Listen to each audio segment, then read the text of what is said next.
핏줄이 사랑을 망가뜨릴 수 있다면 그건 처음부터 사랑이 아니었다. 하지만 사랑이 핏줄을 넘어설 수 있다면 그건 인간의 가장 잔인하고도 숭고한 선택이었다. 재벌가의 성대한 파티장, 아들의 연인을 보고 숨을 멈춘 회장, 피로 엮인 과거, 욕망으로 오염된 현재, 그리고 진실 앞에서 뒤틀려가는 가족의 이름. 세아바이오, 그 이름 아래 감춰졌던 한 남자의 죄와 한 여자의 복수, 그리고 아들의 사랑이 맞부딪힌다. 아들의 여자, 피보다 뜨겁고 진실보다 잔혹한 그 사랑의 기록이 지금 시작됩니다. 사연이 시작되기 전에 구독과 좋아요 한 번씩 부탁드립니다. 알림 설정까지 해주시면 다음 이야기도 가장 먼저 받아보실 수 있습니다. 서울 강남 청담동. 사방을 담장으로 막은 고택의 대문이 열리자 정원 너머로 고풍스러운 저택 본체가 모습을 드러냈습니다. 이 집은 세아바이오 창업주 서정우 회장이 30년 넘게 살아온 곳이자 대한민국 제약업계의 상징 같은 공간이었죠. 그날 그 문을 열고 들어서는 한 쌍의 남녀가 있었습니다. 서윤재, 서정호의 외아들이자 세아바이오의 유력한 후계자, 그리고 그의 곁에 선 한 여인, 하리나. 단정한 원피스 차림에 베이지색 코트를 걸친 그녀는 긴장한 기색 하나 없이 입꼬리를 부드럽게 말아올리고 있었어요. 그 미소가 오히려 서늘하다고 느낀 건 가사도우미 윤 씨뿐만은 아니었습니다. 현관문을 연 윤 씨는 의례적으로 인사를 건넸습니다. 어서 오세요, 도련님. 어머님께서 거실에서 기다리고 계세요. 윤재가 웃으며 고개를 끄덕이자 하리나는 조용히 고개를 숙였습니다. 처음 뵙겠습니다. 이렇게 찾아뵙게 되어 송구합니다. 그녀는 자연스럽게 실내화로 갈아신은 뒤 윤재보다 앞서 안으로 발을 들였습니다. 그런데 이상하게도 그녀는 왼쪽 복도를 향해 망설임 없이 걸어갔습니다. 심지어 두 번째 모퉁이를 돌며 중얼거렸습니다. 정원수는 그 자리에 그대로네요. 다만 향나무 대신 단풍나무로 바뀌었군요. 도우미 윤 씨가 놀란 표정으로 윤재를 바라봤습니다. 그가 묻습니다. 여기 와본 적 있어? 하리나는 고개를 저었습니다. 아니요, 처음이에요. 윤재 씨가 말해준 대로 걸었어요. 윤 씨는 석연찮은 표정으로 뒤를 따랐고 본체에 들어서기 직전 하리나는 현관 옆 유리 장식장 앞에 멈춰 섰습니다. 그리고 작은 목소리로 말했죠. 이 시계 여전히 5분 늦네요. 예전에도 그랬던 것처럼요. 그 말을 들은 윤재는 가볍게 웃었지만 도우미 윤 씨는 입을 다문 채 고개를 갸웃했습니다. 그 시계는 몇 해 전부터 고장이 난 채로 방치돼 있었고 이를 아는 사람은 집안 식구들 뿐이었거든요. 거실 안쪽 소파에 앉아있던 민유진 여사는 차분한 표정으로 그들을 맞이했습니다. 흰 진주 귀걸이에 우아한 브로치, 흠잡을 곳 없는 외모. 재벌가 안주인으로 살아온 수십 년의 시간이 그녀의 자세 하나하나에 배어 있었습니다. 윤재가 먼저 나섰습니다. 어머니, 인사드릴게요. 제 여자친구 하리나예요. 곧 정식으로 약혼 인사드릴 예정이에요. 하리나는 고개를 깊이 숙였습니다.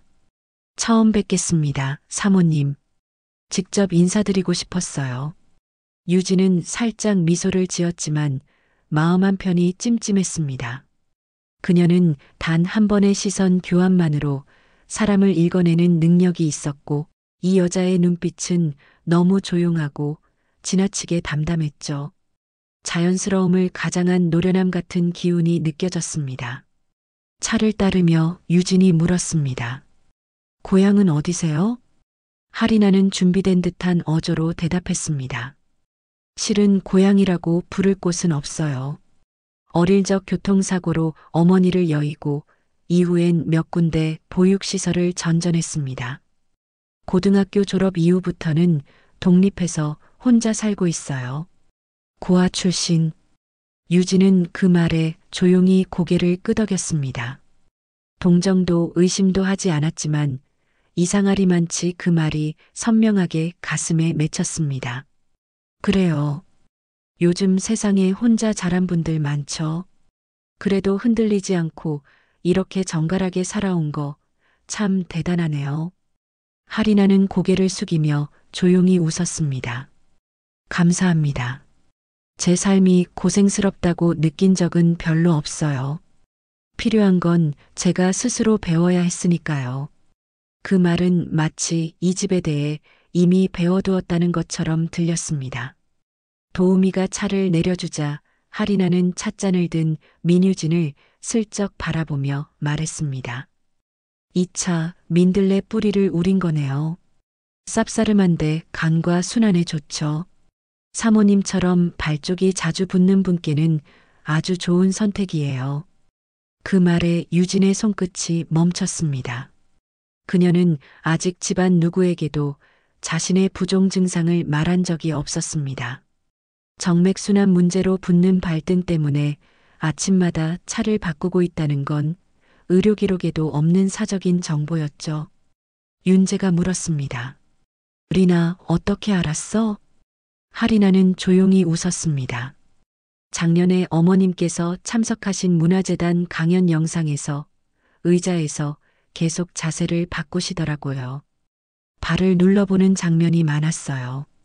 그래서 혹시 하고 생각했어요. 유진은 침착한 표정으로 웃었지만 가슴은 조용히 떨리고 있었습니다. 예의 바르고 정중한 말투, 논리적인 설명. 그러나 모든 것이 지나치게 정확했습니다. 이 여자는 정말 처음 보는 사람이 맞을까? 정말 고아 출신일까? 정말 윤재와 우연히 만난 사람일까? 그녀는 찻잔을 내려놓고 말없이 하리나를 바라보았습니다. 하리나 역시 눈길을 피하지 않았습니다. 그녀의 눈동자는 수면처럼 잔잔한데 어디선가 깊고 무거운 어둠이 일렁이는 듯 했어요. 그날 밤 민유진은 침실이 아닌 서재에서 혼자 앉아 있었습니다. 탁자 위엔 오래된 가계도와 사진첩이 놓여 있었고 그 앞에서 유진은 말없이 손가락을 문질렀죠. 하리나. 그 아이 뭔가 이상해요. 그녀의 눈은 조용히 흔들리고 있었습니다. 민유진은 새벽 2시에 눈을 떴습니다. 가슴이 조여왔고 목덜미가 서늘했어요. 자다 말고 떠오른 건 하리나의 목에 걸린 작은 로켓 목걸이였습니다. 그건 단순한 장신구가 아니었어요. 그녀가 과거에 본 적 있는, 아니, 결코 잊을 수 없는 그 여자의 것이었죠. 고미경, 남편 서정호의 옆을 그림자처럼 따라다니던 여자. 유진이 둘째 아이를 유산한 뒤 정신적으로 무너져 있었던 시기, 미경은 비서라는 명목으로 집안을 드나들며 서정호의 일정을 관리하고 서재를 정리하고 식탁에도 당당히 앉았어요. 그리고 그녀는 항상 그 목걸이를 걸고 있었습니다. 라일락 문양이 새겨진 작고 낡은 황동 로켓. 그 속엔 어떤 사진이 들어있을지 유진은 그때도 궁금했지만 묻지 않았습니다. 왜냐하면 직감했기 때문이죠. 그 사진 속엔 자신이 보고 싶지 않은 진실이 들어있을 거란 거려. 그날 밤 유진은 남편이 잠든 틈을 타 서재로 내려갔습니다. 책상 서랍 안 오래된 수첩을 꺼냈어요. 서정호는 메모강이었고 매해 정장 주머니에 넣고 다니던 작은 수첩에 늘 일정과 만남을 기록했죠. 1993년. 그녀는 해당 연도의 수첩을 꺼내 페이지를 넘겼습니다. 5월 11일. 미경, 강원도 출장 동행. 5월 12일. 병원 방문, 오전 빠짐. 유진은 손끝을 굳게 움켜쥐었습니다. 그녀는 알 수 있었어요. 고미경이 강원도로 향했던 날. 바로 그 다음 날 병원에 들른 서정호. 그리고 같은 해 가을 고미경은 홀연히 사라졌습니다. 이유도 인사도 없이. 그녀는 다시는 돌아오지 않았고 그 후 얼마 지나지 않아 고미경의 사망 소식이 들려왔어요. 교통사고, 단독사고, 사망 당일 차량 안엔 아이용 시트가 있었다는 것도 당시 기억에 남아 있었습니다. 그런데 지금 하리나가 서윤재의 곁에 나타났고 그 목걸이를 걸고 이 집에 들어섰으며 그녀는 이 집의 구조를 알고 있었고 유진의 지병까지도 눈치채고 있었죠. 다음 날 유진은 조용히 하리나의 이력서를 확인했습니다. 윤재가 결혼을 염두에 두고 받은 기본정보 서류였어요. 출신 학교 봉평여고, 과거 주소지 강원도 평창군 면 139-4, 보호자 기재란 없음, 심장이 서서히 조여왔습니다. 강원도 평창, 서정호가 미경과 동행했던 그 출장, 병원 방문 다음 날의 기록, 그리고 지금 눈앞의 하리나. 유진은 서둘러 강원도에 있는 지인에게 전화를 걸었습니다. 전직 병원 행정실장이었던 지인에게 조심스레 물었습니다.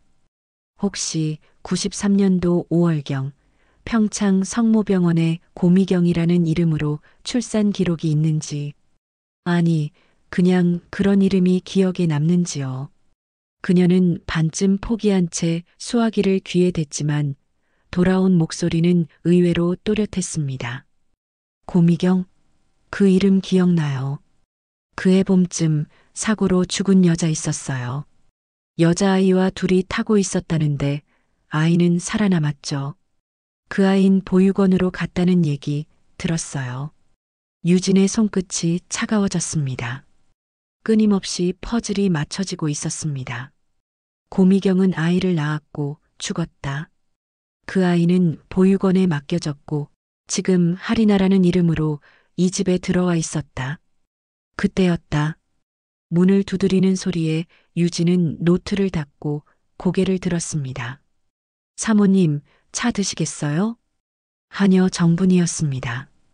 이 집에서만 20년을 넘게 지켜온 가장 오래된 사람. 유진은 그녀를 방으로 들였습니다.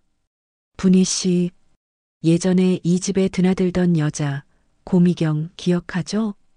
분희는 손을 멈추더니 조용히 고개를 끄덕였습니다. 기억하죠. 그분이 회장님 옷도 정리하고 심부름도 했었잖아요. 아이를 데리고 온 적도 한두 번 있었던 것 같아요. 그 아이 느티나무 밑에서 혼자 놀곤 했어요. 유진은 그 말에 눈을 질끈 감았습니다. 바로 어제 하리나가 중얼거렸던 말이 떠올랐습니다. 예전엔 여기에 향나무가 있었죠. 느티나무는 그 옆이었고요. 그건 정말로 이 집을 겪은 사람만이 할 수 있는 말이었죠. 그날 밤 유진은 아무 말도 하지 못했습니다. 서정호를 바라보며 윤재의 얼굴을 떠올리며 단 하나의 진실 앞에 홀로 마주 앉았어요. 하리나는 그 여자 고미경의 딸일지 모릅니다. 그리고 지금 이 집의 며느리 자리를 노리고 있습니다. 그러나 유진은 입을 열 수 없었습니다.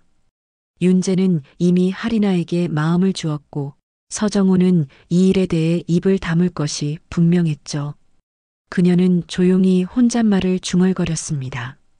진실을 말하는 게 가정을 부수는 일이 될 수도 있어요. 그럼에도 나는 알아야 해요. 이 아이 도대체 무슨 마음으로 이 집에 들어온 건지. 민유진은 거실 창가에 서서 정원을 내려다보고 있었습니다. 초여름의 햇살이 느티나무 위로 스며들고 있었지만 그녀의 가슴속은 음산한 안개로 가득했어요. 하리나가 누구인지 알아버린 이상 하루하루가 고통이었죠.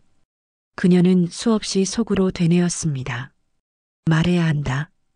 윤재에게 아니면 서정호에게라도 이 아이의 출생을 알려야 한다. 하지만 마음 한켠에서 저항이 일었습니다. 윤재가 무너질 거예요. 내 아들은 다시는 예전의 아이로 돌아올 수 없을 거예요. 하리나를 잃게 된다면. 유진은 두 눈을 감았습니다. 정호가 고미경에게 준 것보다 자신이 아들에게 주지 못한 것이 너무 많다는 사실이 새삼 가슴을 찔렀습니다.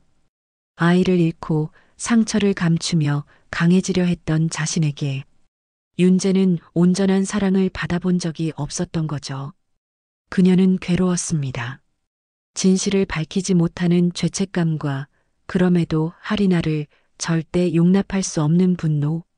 그 두 감정이 안에서 부딪히며 유진을 갉아먹고 있었어요.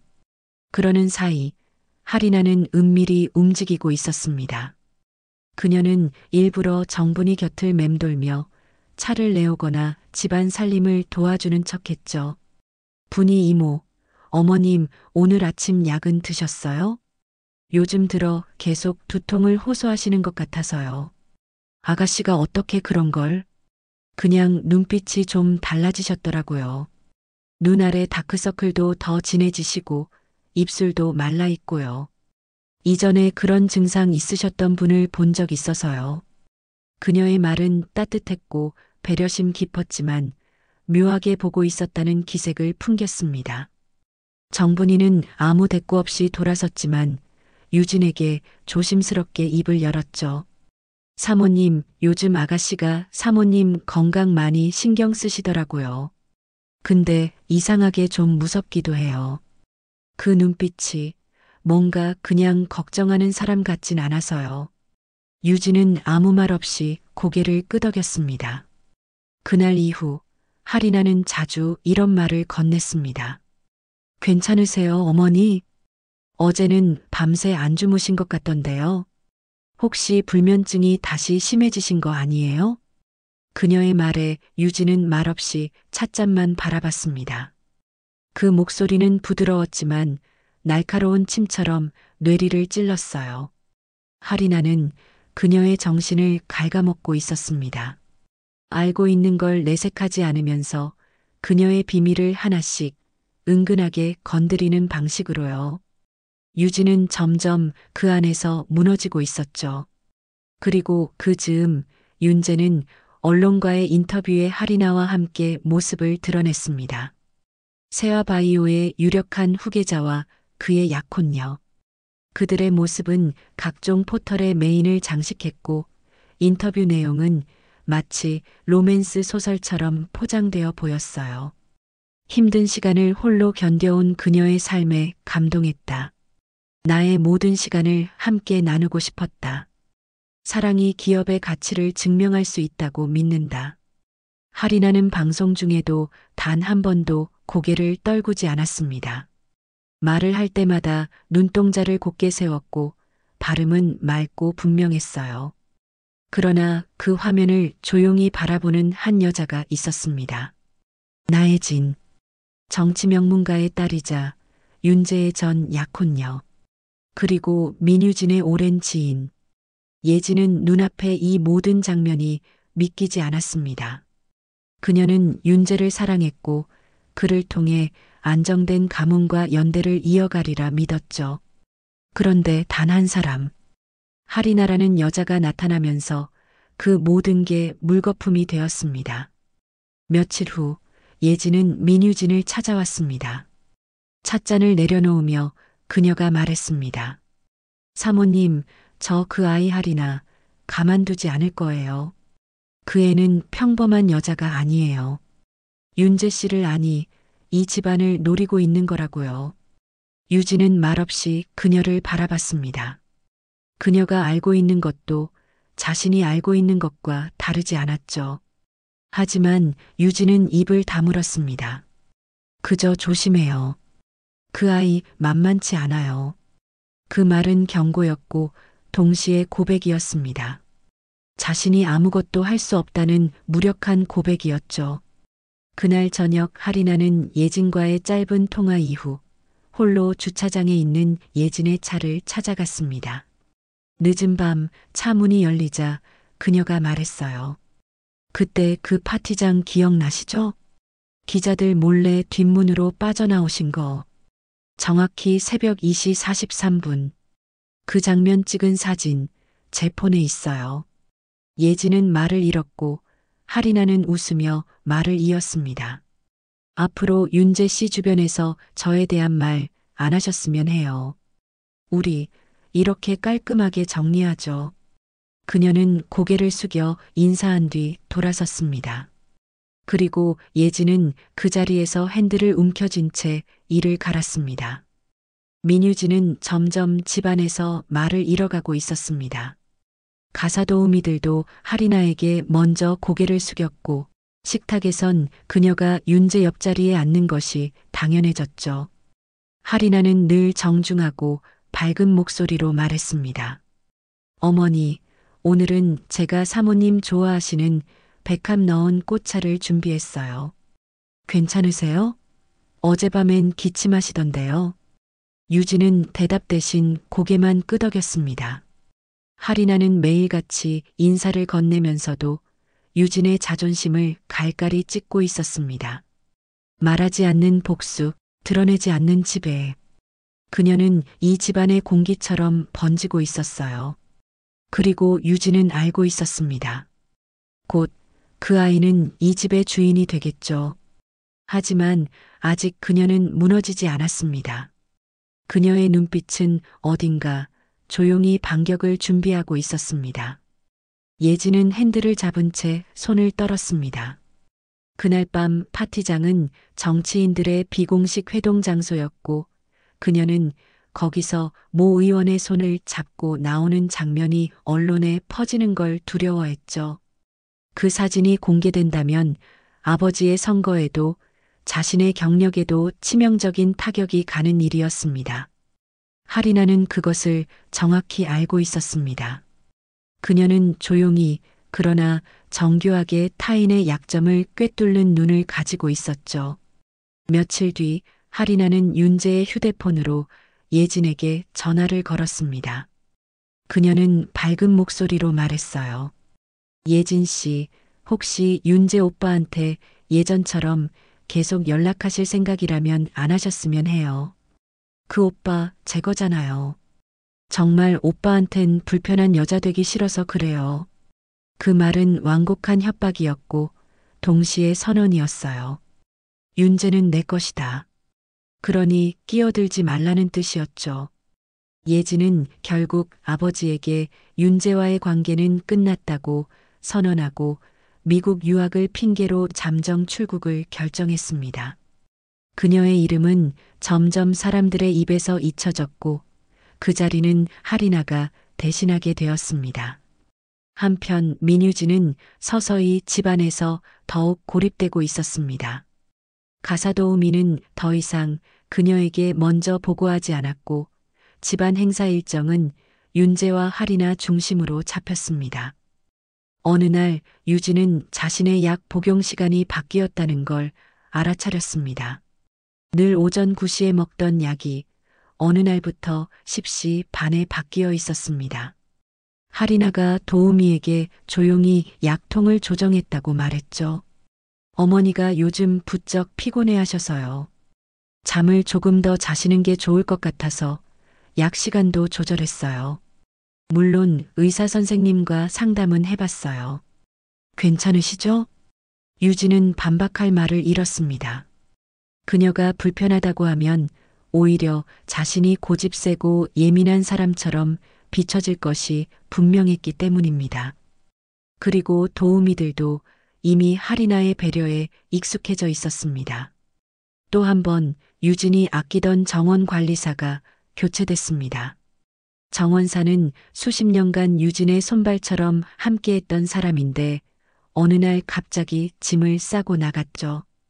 제가 요즘 정원 손질을 조금 도왔는데요. 그분이 저랑 의견이 달라서요. 백합 대신 국화를 심자고 하시더라고요. 어머니, 국화 좋아하시잖아요. 그녀는 유진의 취향을 마치 더 잘 아는 사람처럼 굴었습니다. 하지만 유진은 알고 있었습니다. 그녀가 좋아했던 건 백합이었죠. 국화는 고미경이 좋아했던 꽃이었습니다. 마지막 결정타는 집안 파티였습니다. 세화바이오 창립 기념일을 맞아 열린 내부 행사에서 하리나는 준주최자로 나섰고 인사말까지 맡았습니다. 민 회장님은 건강 문제로 당일 참석이 어렵습니다. 그래서 제가 대신 인사드릴게요. 저는 민유진 여사님의 며느리가 될 사람입니다. 모든 사람 앞에서 그녀는 스스로를 유진의 대리인 혹은 대체물처럼 선언했습니다. 그리고 아무도 그 말에 이의를 제기하지 않았습니다. 파티 후 유진이 방에 들어오자 책상 위에는 하리나가 고른 것으로 보이는 꽃다발이 놓여 있었습니다. 편지 한 장이 함께 있었죠. 어머니, 오늘 정말 수고 많으셨어요. 이제는 좀 쉬셔도 돼요. 그 자리는 제가 지킬게요. 리나드림. 그 문장을 읽은 순간 유진은 처음으로 눈물을 보였습니다. 그것은 감사의 말이 아니라 퇴장의 통보였습니다. 그녀는 이 집의 주인이 아니라 이전 주인으로 밀려나고 있었죠. 조용히 그러나 무섭게. 다음은 제사장 금기의 밤입니다. 이어서 작성해 드릴까요? 서정호는 술잔을 내려놓고 손끝을 바라보았습니다. 오래전 일이었습니다. 하지만 그날이 아직도 뚜렷하게 떠오르고 있었죠. 고미경. 그녀는 그가 민유진과 결혼한 후 처음으로 마음을 뺏긴 여자였습니다. 유진이 유산 후 정신적으로 무너졌을 때 정우는 차갑게 등을 돌렸고 미경은 그 틈을 파고들었죠. 처음엔 단순한 위로였다고 자신을 합리화했지만 시간이 흐르면서 정우는 자신도 모르게 미경에게 마음을 열었습니다. 그녀는 그의 사무실 책상 서랍까지 정리했고 그의 속옷 종류까지 파악했으며 심지어 약봉지까지 챙겨주는 여인이었죠. 서로를 필요하게 된 두 사람은 결국 선을 넘었습니다. 그리고 어느 날 고미경은 눈물을 머금고 말했습니다. 회장님, 저 아기를 가진 것 같아요. 정우는 눈을 질끈 감았습니다. 그 순간 그의 머릿속에 떠오른 건 사랑이 아니라 문제였습니다. 혼외자, 스캔들, 후계구도, 그 모든 단어들이 가문의 명예를 빨갛게 덮어버릴 듯이 그의 머릿속을 뒤흔들었죠. 며칠 후 정우는 미경에게 비밀리에 한 산부인과 병원을 안내하며 말했습니다. 이번 일은 조용히 처리하자. 자네도 나도 이렇게 가는 게 서로에게 좋을 거야. 미경은 창백해진 얼굴로 아무 말도 하지 못했습니다. 그녀는 그날 병원 앞에서 정우의 차를 그대로 떠났습니다. 그리고 그날 밤 집으로 돌아오지 않았습니다. 정우는 그녀를 찾기 위해 조용히 사설 탐정을 돌렸고 며칠 후 출국이라는 결과가 나왔습니다. 미경은 강원도 본가를 정리하고 스위스로 떠났으며 이후 어떠한 연락도 받지 않았다고 기록에 남았습니다. 그는 그렇게 기억을 덮었습니다. 그런데 지금 그 딸이 눈앞에 나타난 것입니다. 알겠습니다. 아래는 아들의 여자 제사장 금기의 밤을 요청하신 줄거리 요약을 충실히 반영하고 드라마틱한 막장 전개로 구성하였습니다. 10가지 조건 3인칭 관찰자 시점, 한국 드라마 스타일, 감정선 중심 전개, 사건 간 연결성 대중성과 예술성의 균형 서수기수 구분, 따옴표 없이 대사 마침표, 삼천자 이상 가능 존댓말 종결, 각 장의 충실을 모두 반영하여 디테일하고 현실 기반의 진지한 톤으로 구성하였습니다. 제사장, 금기의 밤.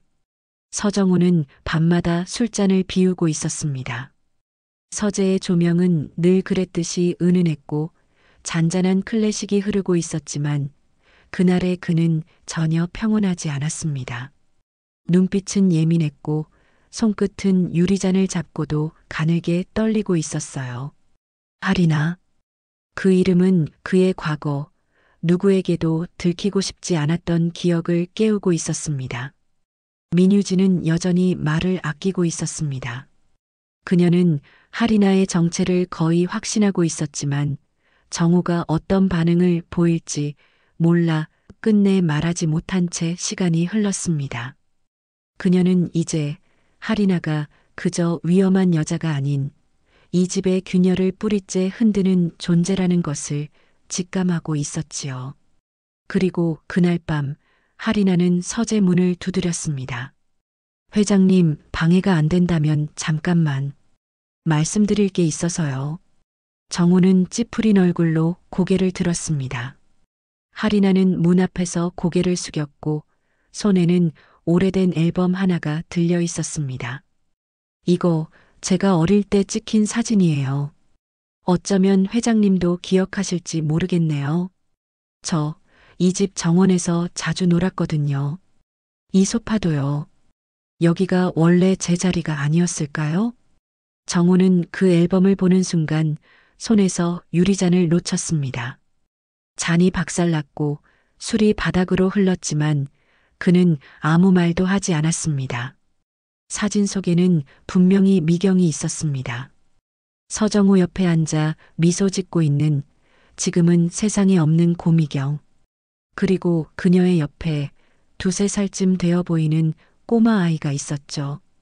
곱슬거리는 단발머리와 하얀 원피스. 하리나였습니다. 제가 몇 살이었는지 기억은 안 나요. 근데 회장님 옆에 있었던 시간이 꽤 오래였던 것 같아요. 그땐 제가 누구였던 거죠? 정우는 아무 말도 하지 않았습니다. 입술만 질끈 다문 채 천천히 의자에 등을 기대었습니다.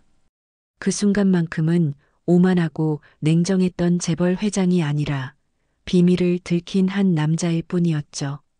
하리나는 조용히 뒤로 물러났습니다.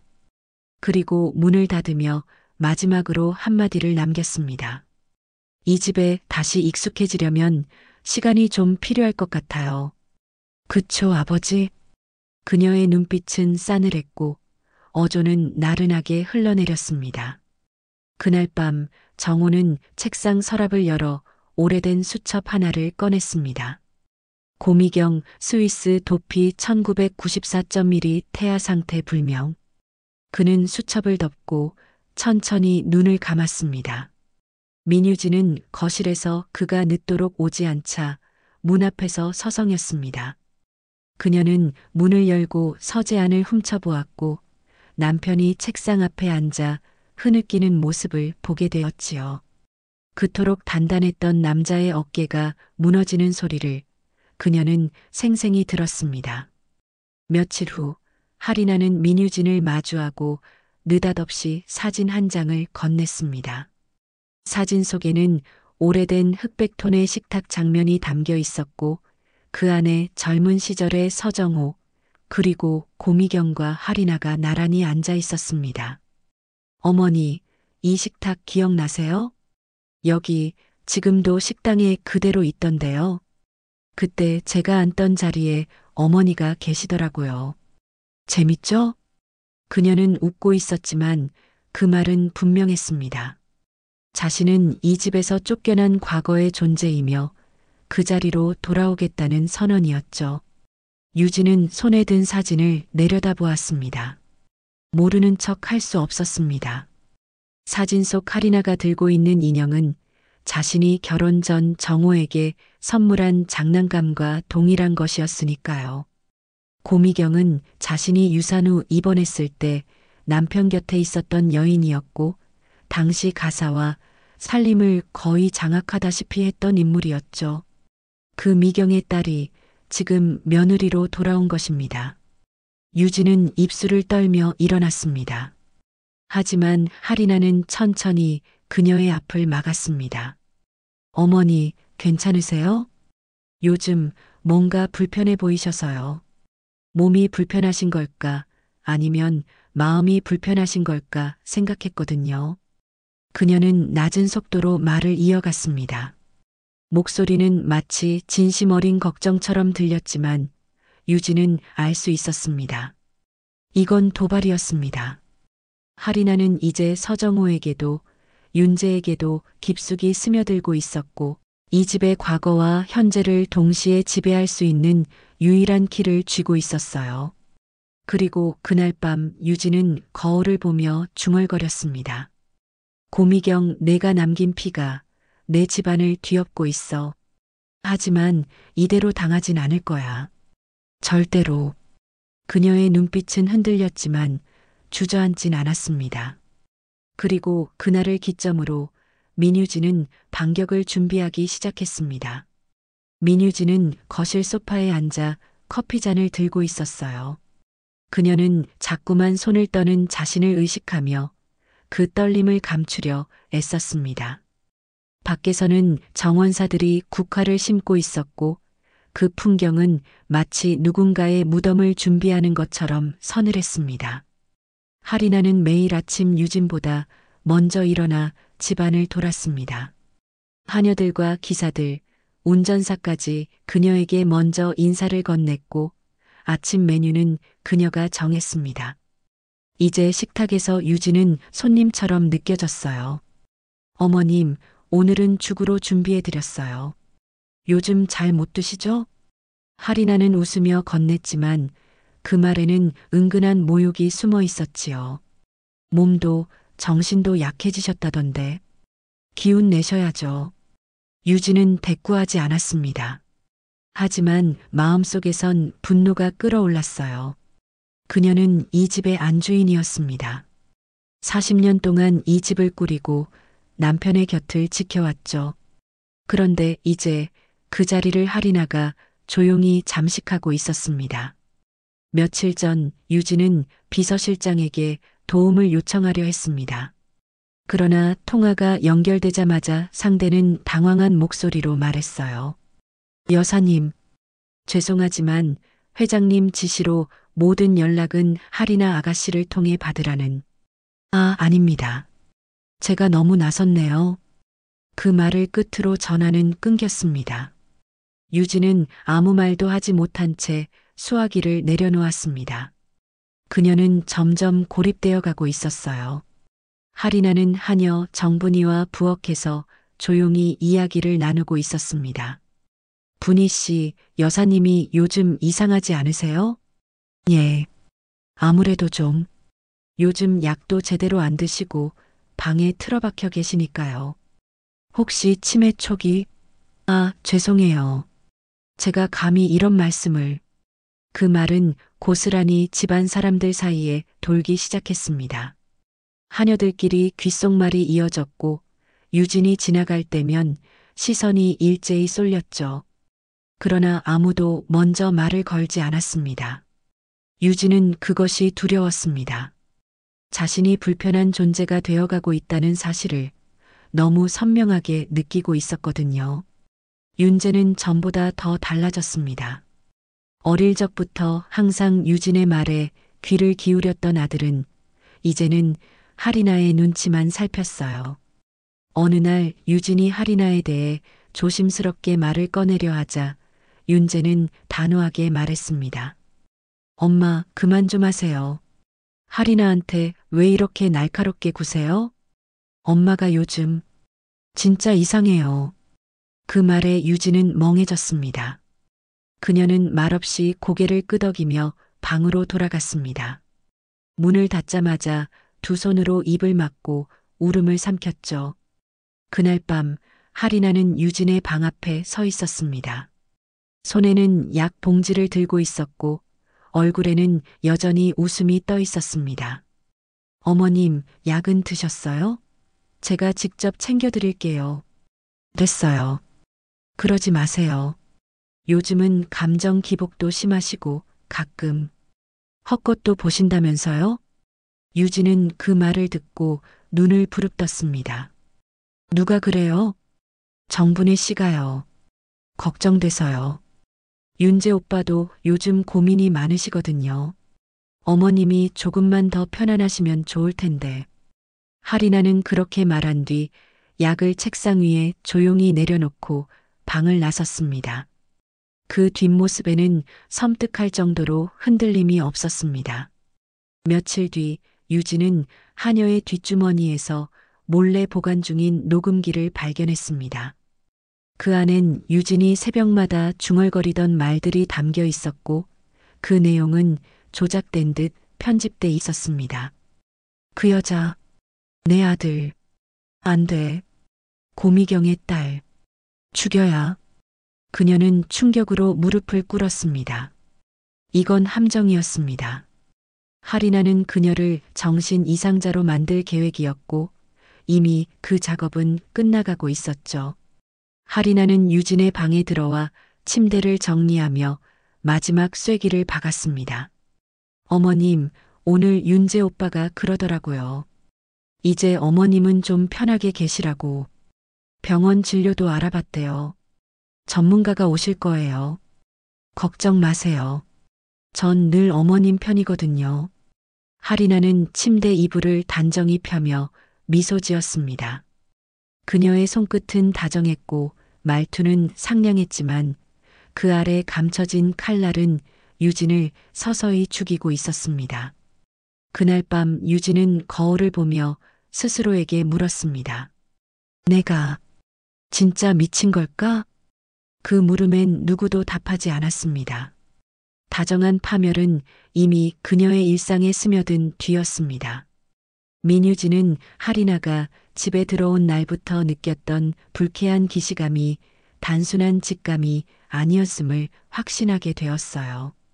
늦은 밤 혼자 드레스룸에 앉아 하리나의 이력서, 사본과 하녀 정분이에게서 몰래 확보한 졸업사진, 주소지 기록을 하나씩 정리하던 유진은 문득 멈칫했습니다. 강원도 정선. 그곳은 과거 고미경이 서정우 회장의 출장지라는 명목으로 자주 다녀온 지역이었고 미경이 말없이 사라졌던 그 시기와 정확히 일치했습니다. 하리나의 고등학교 졸업연도 그녀가 머물렀다는 보호소 이름, 고미경이 입양 상담을 위해 자주 들렀다던 복지시설 기록까지 너무 많은 우연이 겹치고 있었죠. 유진은 가슴속에서 뭔가 타오르는 듯한 울분을 억누르며 중얼거렸습니다. 내가 틀리지 않았어. 너 도대체 누구니? 며칠 뒤 유진은 조용히 유전자 검사를 의뢰했어요. 서정우와 하리나의 모발 샘플을 수거하여 검진기관에 직접 전달했습니다. 그러나 이틀이 지나고 사흘이 지나도 결과는 오지 않았습니다. 죄송합니다, 여사님. 시스템 오류로 결과가 늦어지고 있습니다. 이유는 터무니없었고 유진은 촉이 이상하게 곤두서는 걸 느꼈습니다. 그녀가 모르는 사이 하리나는 병원 관계자에게 거액을 쥐어주며 미소 짓고 있었죠. 검사 결과는 잠시 안 보이는 게 좋겠죠? 그분이 너무 민감하시잖아요. 하리나는 그렇게 말하고 병원 로비를 빠져나왔습니다. 그녀의 입꼬리는 단 한치도 흔들리지 않았습니다.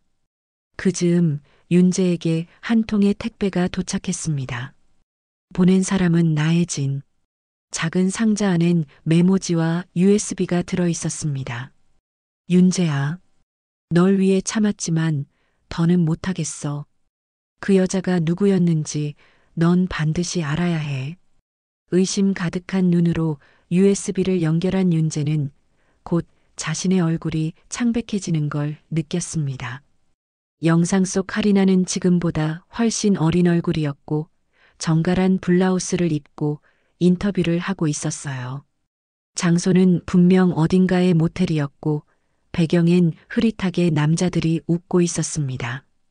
그녀는 기자의 질문에 또렷한 목소리로 대답했습니다. 우린 주로 중년 재력가를 대상으로 작업을 걸었어요. 결혼할 것처럼 접근해서 임신했다고 하면 위자료가 떨어지죠.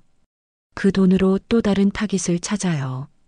나쁜 짓인 거 알지만 나 말고도 많은 애들이 그렇게 살았어요. 지금 후회하나요? 아니요. 전 살아야 했으니까요. 윤재는 모니터 앞에서 손을 떨며 고개를 떨궜습니다. 화면 속 하리나는 지금과 너무나도 달랐지만 분명 그녀였습니다. 그럴 리가 없어, 리나가 그럴 리가 없어. 윤재는 하리나에게 묻지 않았습니다. 차마 그 진실을 확인하면 모든 게 무너질까봐 두려웠던 거죠. 그는 그냥 USB를 서랍 속에 밀어넣고 밤새도록 창밖만 바라봤습니다. 그날 밤 거실에서 마주친 유진과 하리나. 하리나는 능청스럽게 물었어요. 유전자 검사하셨다면서요? 어머님? 결과는 아직인가요? 그걸 어떻게 알죠? 어머님 눈빛이 말해주잖아요. 근데 정말 궁금해요. 어머님은 왜 그렇게 저를 싫어하세요? 혹시 무서워서 그런 건 아니죠? 하리나는 조용히 유진의 귀에 속삭였습니다. 만약 제가 정말 회장님의 딸이라면 어머님은 이 집에서 뭘 잃게 될까요? 유진은 그 말에 아무 말도 하지 못했습니다. 그녀는 너무나 조용히 그러나 확실하게 흔들리고 있었습니다. 하리나는 점점 윤재를 자신의 세계로 끌어당기고 있었어요. 그녀는 매일 윤재의 아침을 챙기고 회장과의 일정까지 정리하며 안주인처럼 굴었습니다. 기사와 하녀들조차 그녀를 젊은 마님이라 부르기 시작했고 유진은 안방 안에서 고립되어 갔습니다. 어느 날 하리나는 유진의 방 앞에서 이렇게 말했습니다. 어머님, 아침 드셨나요? 아니면 입맛이 없으신가요? 요즘 몸이 많이 안 좋아 보이세요. 혹시 정신과 상담 한번 받아보시는 건 어떠세요? 유진은 문 안에서 그 말을 들으며 이젠 자신의 위치마저 사라졌음을 실감했습니다. 그녀의 손끝이 떨리고 마음은 무너져 내렸습니다. 그리고 밤, 윤재는 하리나의 무릎에 머리를 얹고 속삭였습니다. 사람들이 뭐래도 널 믿고 싶어. 그래야 내가 무너지지 않으니까. 하리나는 윤재의 머리칼을 쓰다듬으며 웃었습니다. 그래요. 오빠는 절 믿으셔야 해요. 아니면 우린 둘 다 끝이에요. 그녀의 손끝은 다정했고 목소리는 따뜻했지만 그 속엔 아무도 모르는 독이 감겨 있었어요. 저녁 7시 정갈하게 정돈된 다이닝룸 한복판. 무거운 공기가 깔린 가운데 민유진은 서재에서 꺼낸 오래된 가족 앨범과 문서처를 테이블에 올렸습니다. 하녀들조차 긴장한 듯 구석에 웅크린 채 숨을 죽이고 있었지요. 서윤재는 아무것도 모른 채 하리나 옆에 앉아 있었고 서정호는 와인을 한 모금 들이켰다가 그대로 뱉을 뻔했습니다. 그때 유진이 조용히 입을 열었습니다. 이 결혼 절대 안 됩니다. 모두의 시선이 그녀에게로 쏠렸고 유진은 굳은 표정으로 하리나를 바라보았습니다. 하리나 씨는 서 회장의 혼외 자식입니다. 윤재와는 혈연관계예요. 윤재는 말문이 막힌 듯 입을 벌린 채 유진을 바라보다 이내 하리나를 돌아보았습니다. 리나야, 이게 무슨 소리야? 하리나는 고개를 떨구고 있다가 천천히 일어섰습니다. 눈에는 눈물기조차 없었습니다. 결국 들켰네요. 하지만 이건 당신들이 먼저 건드린 거예요. 그녀는 유진 앞에 다가와 아주 낮은 목소리로 말했습니다. 제가 누구인지 알게 되셨다면 당신도 아시겠네요. 제 어머니가 어떻게 죽었는지도. 유진의 얼굴이 굳었습니다. 고미경, 그 사고는 단순한 교통사고였던 걸로. 하리나는 쓴웃음을 지었습니다. 단순한 사고요? 그날 엄마는 회장님을 만나러 갔다가 사고를 당했다고 들었어요. 그날 뺑소니를 당했죠. 목격자? 없었어요. CCTV 다 고장 나 있었고요. 정적이 흐른 가운데 서정호의 손이 미세하게 떨리고 있었습니다. 그의 얼굴은 핏기가 가시고 시선은 바닥을 향했지요. 혹시 하리나는 서정호를 정면으로 바라보며 말했다. 그날 엄마가 죽길 바랐던 건 아니셨나요? 엄마만 사라지면 이 아이도 조용히 없는 사람으로 사라질 테니까. 당신 저를 그 병원에 쳐넣으려고 데려갔잖아요. 윤재가 갑자기 일어섰습니다. 병원? 무슨 병원이야, 리나야? 하리나는 고개를 돌려 윤재를 향했습니다. 12살 때였어요. 엄마가 죽고 저는 보육원에서 지내고 있을 때였죠. 어느 날 회장님이 저를 찾아왔죠. 그리고 데려간 곳은 어린이 정신병원이었어요. 유진은 참지 못하고 숨을 들이켰습니다. 그건 믿을 수 없어요. 그렇겠죠. 하리나가 말했다. 믿고 싶지 않겠죠. 당신들 입장에선 제가 애초에 없던 존재였으면 좋았을 테니까요. 근데 지금 저는 여기 있습니다. 당신들이 지워버리려던 과거 그 자체로. 서정훈은 마침내 고개를 들었습니다. 리나야, 그땐 방법이 없었어. 내 가정이 무너질까 두려웠고 세상에 알려질까 두려웠어. 너까지 지킬 수 없었어. 하리나는 냉정한 얼굴로 대꾸했습니다. 저를 지킬 생각은 단 한 번도 없으셨잖아요. 지우고 싶으셨던 거죠. 지워졌으면, 그냥 없어졌으면. 그녀는 서서히 다가와 탁자 위 서류를 한 장 넘기며 말했다.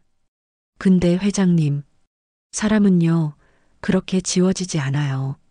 지워진 사람은 언젠가 돌아오게 돼 있어요. 그리고 저는 이제 이 집에 제 자리를 찾으러 온 겁니다.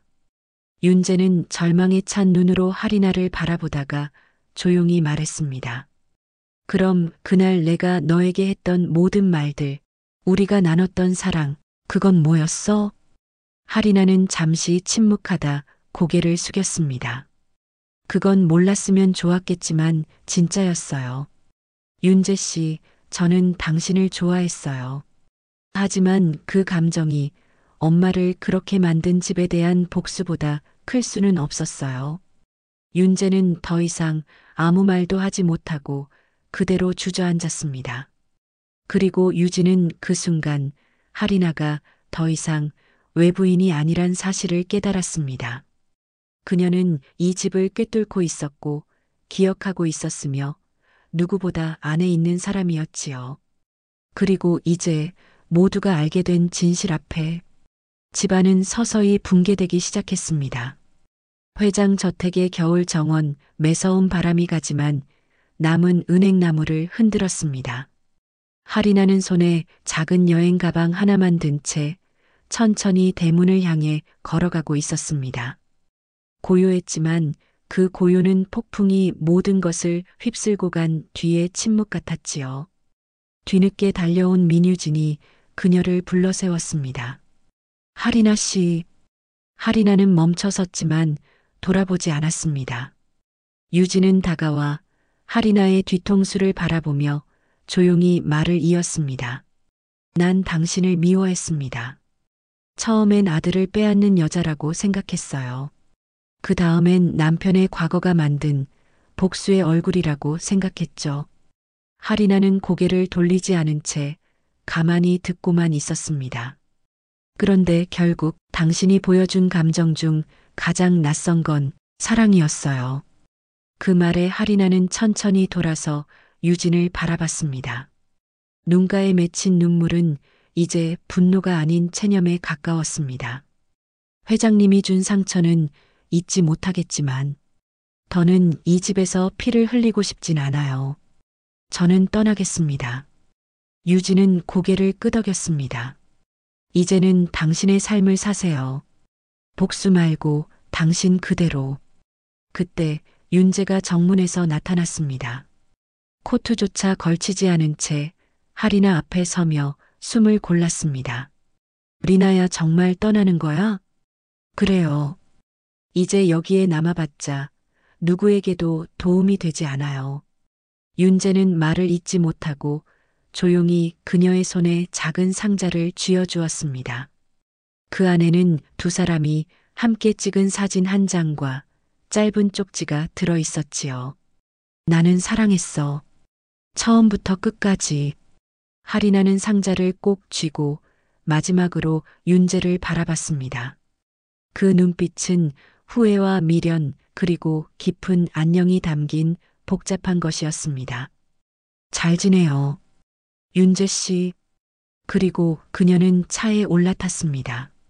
눈발이 흩날리는 가운데 차는 천천히 언덕길을 내려갔습니다. 며칠 후 세화바이오의 긴급 기자회견. 서정훈은 회장석에 앉지 않고 연단에 서서 마이크를 잡았습니다.